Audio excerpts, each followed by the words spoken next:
There's been a big shakeup at CNN, and possibly the biggest headline to come out of it is that Jim Acosta is quitting. Welcome to Newspeak, I'm Holly Kellum.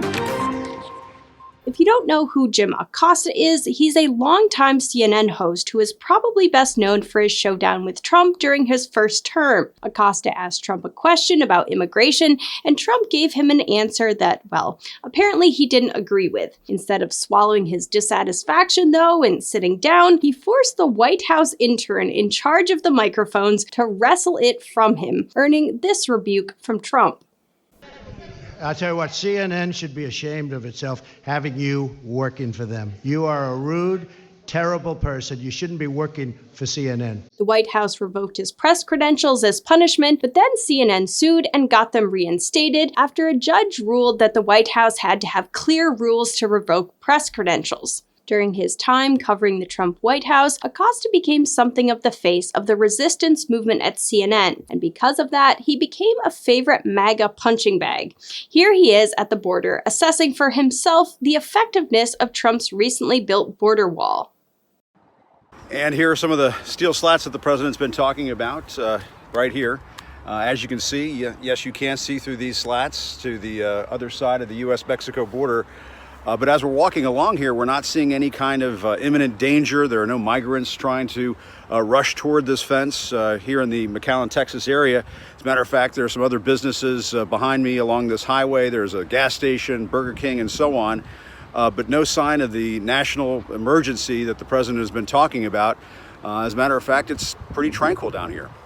Unfortunately for him, he demonstrated the opposite of what he set out to prove there, which I'm sure made a lot of MAGA conservatives' day. Now, there's reportedly been some big changes to CNN's lineup, and one of the things that CNN CEO Mark Thompson wanted to change was to move Acosta from his 10 a.m. slot to midnight here on the East Coast. Thompson reportedly offered to move him to the West Coast, where that time slot would be more in prime time, but Acosta declined, announcing instead that he plans to exit. After 18 years at the company, he says his next move is going to be publishing on Substack.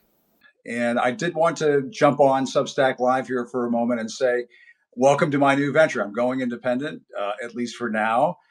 This is just the beginning, but I wanted to invite you to join me here on this platform as we talk about the day's news, talk about politics, and so on. As you can imagine, Trump didn't miss an opportunity to crow about Acosta's demotion. He called Acosta one of the worst and most dishonest reporters in journalistic history who will fail no matter where he ends up. Obviously, no love lost there. And Acosta, in his farewell on CNN, made a thinly veiled reference to Trump when he said this. One final message. Don't give in to the lies. Don't give in to the fear. Hold on to the truth and to hope. He ended his first Substack with this warning to President Trump and his allies. You may think you have silenced me, but guess again. The Jim Acosta Show is coming soon. So what do you think about this move? Is it a loss for CNN? Is it a smart move by Acosta? Can he make it in the world of Substacking? And any other thoughts you have about Acosta, Trump, the show, tell me in the comments below. I do read them all. Once again, I'm Holly Kellum, and you're watching Newspeak.